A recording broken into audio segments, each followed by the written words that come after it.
독서 비상 오컴의 날로 행복을 배다 시작. 과학자들이 쓰는 용어 중에 오컴의 면도날이라는 표현이 있다. 자, 제목에도 나오고요. 작은 따옴표가 나오면 무조건 중요한 소재가 됩니다.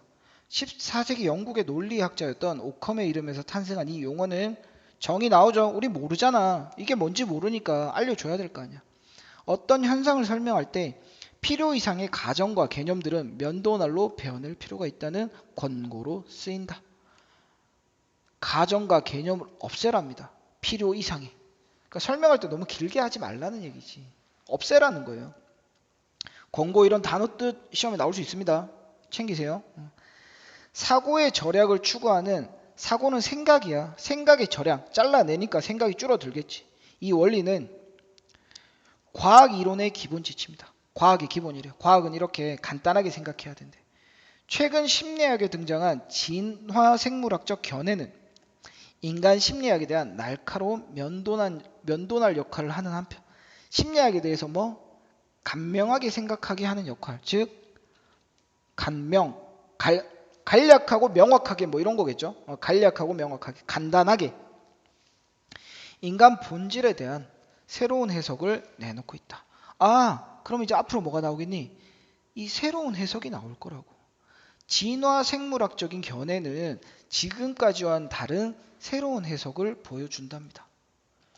인간의 욕구에 대한 대표적인 이론은 20세기 미국의 심리학자 매슬로우의 욕구 단계. 이거 나중에 교육학과 가도 많이 배워요. 인간의 다양한 욕구는 피라미드 모양의 위계적 단계. 위계라는 거는 한 단계 한 단계 위계 질서라 그러잖아. 층이 있다는 겁니다. 층이. 그래서 오른쪽에 보시면요. 이게 피라미드예요. 피라미드. 매슬로우의 욕구 단계. 생리적 욕구가 만족해야지만 안전의 욕구가 생기고요. 이것이 만족해야지만 애정, 공감, 존경, 자아실현 이렇게 올라간다는 거야. 그러니까 밥도 못 먹고 사는데 무슨 자아실현의 욕구 이런 게 어디 있겠냐 이런 거예요. 일단 밥 먹는 게 충족돼야 잠을 잘 수 있어야 그 다음에 자아실현. 나는 사회에 가치 있는 인간이 되고 싶어. 이런 것들을 내 배가 불러야지 할 수 있다고요. 내가 밥은 먹어야 기부도 하고 그럴 거 아니야. 됐습니까? 이게 우리가 알던 매슬로우의 욕구 단계 이론이에요. 이 이론의 전제는 미리 깔고 가는 거죠. 아래의 단계의 기본적인 하위 욕구가 채워져야지만 자아 성취와 같은 보다 고차원적인 상위 욕구에 관심이 생긴다는 것이다. 하지만 여기가 중요한 거야. 왜? 아까 1단락에서 뭐라 그랬어? 새로운 해석이 나올 거라 그랬잖아. 이거는 뭐야? 그 기존의 이론이라고. 이 이론을 깰 거라고요. 분명히. 새로운 해석이라고 했으니까. 매슬로우의 이론에 의문을 제기할 수 있다. 왜 사람들은 가장 뛰어난 지휘자가 되려고 하고 가장 빠른 직구를 던지려고 할까? 이게 무슨 예야? 지휘자가 자기가 세상에서 제일 좋은 지휘자가 되고 싶고요. 그 다음에 투수가 가장 빠른 공을 던지고 싶어 하는데 나는 강사니까 나도 내가 대한민국에서 제일 잘 가르치는 강사가 됐으면 좋겠지. 그런 생각을 왜 할까? 왜 자아 성취를 하려고 할까? 그러니까 이게 자아 성취의 예들이에요. 예들. 그러면 매슬로우의 주장대로 하면 뭐야? 이런 욕구가 다 채워졌기 때문에 저 지휘자는 돈도 잘 벌고요. 안전한 데 살고요. 애정도 많이 받고요. 팬도 많아. 존경도 받고 있어. 그러니까 내가 제일 좋은 작곡가, 지휘자가 돼야지 라는 생각이 든다는 게 기존의 설명이지. 근데 얘는 그게 아니라고 말해야 돼요. 이에 진화 생물학적 관점에서는 모든 것을 간단하게 설명한다. 면도날로 다 잘라버리고 설명합니다. 이딴 설명 안 하고요. 어떻게? 자아 성취를 위해 생리적 욕구를 채우는 것이 아니라 아까는 생리적 욕구를 채워야지만 자아 성취를 할 수 있다고 했는데 그게 아니라 식욕이나 성욕과 같은 인간의 본질적 욕구를 채우는데 도움이 되기 때문에 자아 성취를 한다. 가장 뛰어난 지휘자가 되고 싶은 이유가 뭐다? 더 잘 먹으려고, 더 잘 자려고, 우리 식으로 얘기하면 돈 많이 벌려고요. 그거에 도움이 되기 때문에 한다는 겁니다. 이런 게 필요 없다는 거야. 자아실현의 욕구가 생기는 이유를 막 이렇게 길게 설명했잖아. 그게 뭐야? 필요 이상의 가정과 개념이라고요. 이걸 배워버리고요. 자아실현의 욕구가 생기는 이유는 야, 다 생리적 욕구 때문이야. 이렇게 설명하는 거라고. 됐습니까? 행복도 오컴의 날로 정리할 필요가 있다. 제목이 행복이었으니까. 행복은 가치나 이상 혹은 도덕적 지침이 아니다.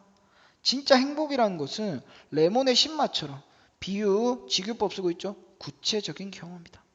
그리고 쾌락적 즐거움이 중심이다. 같은 카테고리 묶으셔야 돼요. 지금 제가 빨간색 행복, 구체적 경험, 쾌락 다 묶여야 됩니다. 그럼 반대편에 있는 애들은 누구야? 가치, 이상, 도덕적 지침. 그럼 이게 앞에서 설명한 뭐가 되는 거야? 오컴 맞나? 면도날로 배워야 될 대상들이야. 그러니까 행복은 이런 것들이 아니고 구체적 경험만을 생각하는 거예요. 쾌락만 있으면 된다는 겁니다. 물론 쾌락이 행복의 전부는 아니지만 이것을 뒷전에 두고 행복을 논하는 건 어불성설이다. 우린 늘 하는 말 있잖아요. 돈이 인생의 전부는 아니지. 근데 돈을 빼놓고 행복을 논할 순 없다. 이런 거예요. 우리가 대학 가고 지금 성적 잘 받으려는 게 대학 잘 가려는 거고 대학 잘 가려는 게 좋은 직장 얻으려는 거고 좋은 직장 얻는 게 결국은 그죠? 돈 잘 벌려고 하는 거잖아. 안 그렇습니까? 그런 얘기를 하고 있는 거예요. 그러니까 돈이라는 게 쾌락적 즐거움이랑 연결이 되잖아. 그죠? 가치 있는 삶을 살 것이냐 행복한 삶을 살 것이냐는 개인의 선택이다. 두 가지 선택지가 있다는 거야. 내가 행복한 삶, 가치 있는 삶, 다른 사람에게 도움이 되는. 다만 강조하고 싶은 점은 첫째, 둘이 같지 않다. 절대 같지 않습니다. 둘째, 어디에 무게를 두느냐에 따라 삶의 선택과 관심이 달라진다. 무엇이 가치 있는지를 평가하기 위해서는 잣대, 기준이죠. 기준이 필요하고 그 기준의 역할을 하게 되는 것은 다른 사람의 평가다.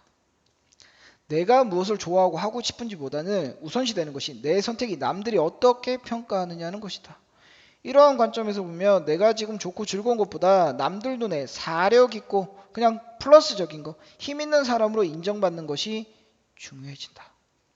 자, 가치 있는 삶을 사느냐 행복한 삶을 사느냐의 선택에서 사람들은 뭘 선택한다? 다른 사람의 시선을 신경 써서 선택한대요. 그러니까 이 아저씨가 하고 싶은 말은 사실은 가치 있는 삶을 선택하는 게 타인의 시선을 신경 쓰기 때문이다. 사실은 그 말 하고 싶은 거야. 자기 감정대로 한다면 당연히 자신의 행복을 쫓을 텐데. 하지만 이런 사고는 쾌락적 즐거움의 기회를 놓치게 한다. 부정적이죠? 부정적이에요. 기회를 놓치게 한다. 쾌락적 즐거움이 지금 표현대로 하면 이게 행복이야. 행복.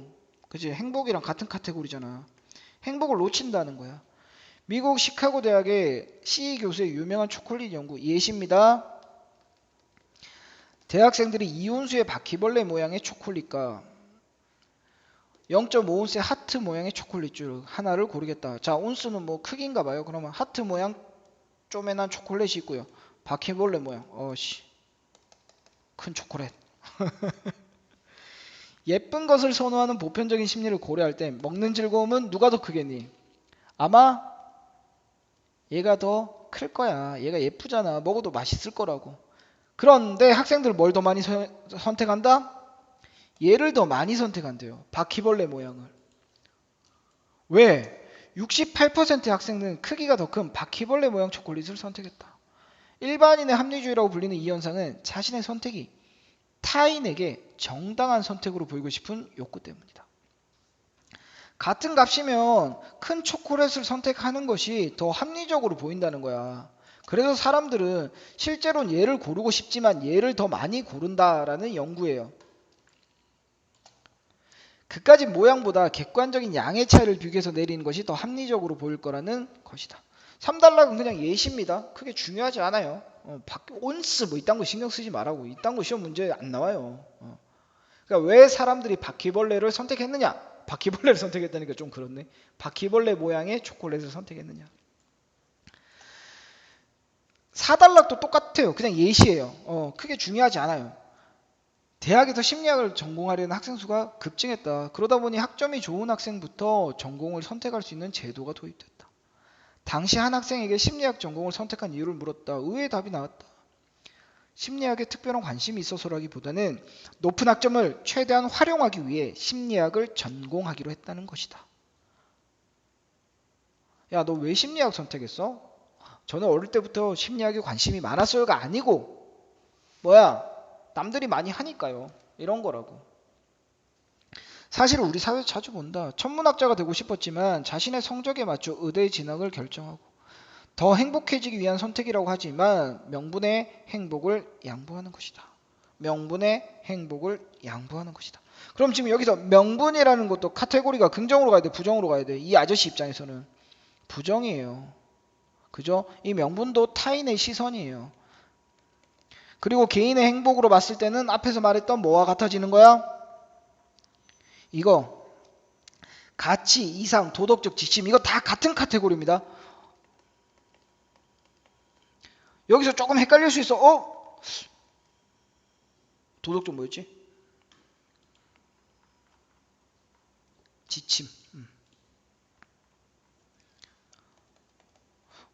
가치, 이상, 도덕적 지침은 좋은 건데 타인의 시선이 나쁜 거, 타인의 시선을 신경 쓰는 게 나쁜 건 알겠는데 이거는 좋은 거 아닌가요? 뭐 이런 바보 같은 생각을 하는데 자, 이 아저씨의 주장은 뭐야? 일단 오컴의 날이 뭔지 설명해 줬어요. 뭔가 설명할 때 필요 이상의 가정과 설명을 하지 마라. 그죠? 그거의 한 예로 인간의 욕구에 대한 얘기를 해줬어. 인간의 욕구. 그죠? 우리가 자아 성취를 하려는 욕구는 생리적 욕구를 만족시키기 위함이다 라고 하나 예를 들어줬고요. 그 다음 개인의 행복을 추구할 때도 이런 거 신경 쓰지 말라는 거야. 이런 게 오컴의 면도날로 배워야 되는 것들이라는 거야. 행복을 추구하기 위해서. 행복은 거창한 게 아니다. 구체적 경험이다. 일상의 쾌락 같은 범주예요. 맞죠? 기쁨과 즐거움 같은 긍정적인 정서들을 자주 경험한 사람이 행복하다. 행복하기 위해서 쾌락주의자가 되라는 말인가? 질문을 하고 있다. 이런 것도 나올 수 있습니다. 서술상의 특징. 다소 그럴 필요가 있다. 대답도 해주니까 자문자답도 가능하고요. 즐거움을 추구하는 삶의 태도야말로 본질적으로 자신의 행복을 누적하는 가장 현명한 방법이다. 어떻게 하라는 거야? 즐거움을 추구하라고요. 구체적 경험, 쾌락, 즐거움. 뭐를 다 없애고 얘들을 다 없애고. 이게 결국 이 사람의 주장입니다. 됐죠? 오케이? 근데 이거는 뭐 시험에 나와서가 아니라도 되게 여러분 삶에서 굉장히 중요한 겁니다. 이거 중요해요. 자기가 좋아하는 걸 하셔야 돼요. 또 선생님, 저는 공부가 싫으니까 오컴의 칼날로 공부를 모두 배워버려야겠군요. 병신 같은 소리 하면 안 돼요. 진짜 여러분 뉴스 같은 데 보면 취업 어렵다는 얘기 많이 나오죠. 취업 어렵다 그러고 막 2030 세대 뭐 집도 못 살고 다 포기하고 뭐 오포족 이러잖아. 여러분 그게 여러분 몇 년 안 남았어. 니들 진짜 길게 봐야 10년이야. 길게 봐야 10년. 10년 안에 여러분이 그 자리에 가거든요. 그럼 진짜 우리나라 막 2030이 다 오포족이고 결혼도 못하고 막 다 그렇게 살겠냐? 아닌 애들이 분명히 있어. 근데 많은 사람들이 이쪽에 있어요. 물론 세상은 이들이 많아지는 게 아름다운 세상이겠지만 일단은 너라는 개인은 행복하기 위해서 어디로 가야 돼? 여기 가야 될 거 아니야. 그게 여기서 말하는 행복이야. 행복하기 위해서 여기 가야 돼요. 생리적 욕구를 만족시키기 위해서. 그러려면 지금 뭘 해야 되는 거야? 내가 이 조직에 들어가기 위해서 지금 할 수 있는 그게 공부예요. 남을 짓밟아 뭐 이런 게 아니라 나의 행복을 위해서. 저는 이거 읽으면서 그런 생각이 많이 들었거든. 그럼 저는 부자 되는 게 목표라고 얘기하잖아요, 여러분. 부자 되기 위해서 다 잘라버리는 거예요. 그러니까 여러분도 성적을 잘 받아야 돼요. 내가 부자 되는데 여러분의 성적이 필요합니다. 알겠죠? 또 필요한 거 있으면 말씀하시고요. 일단 이거는 이까지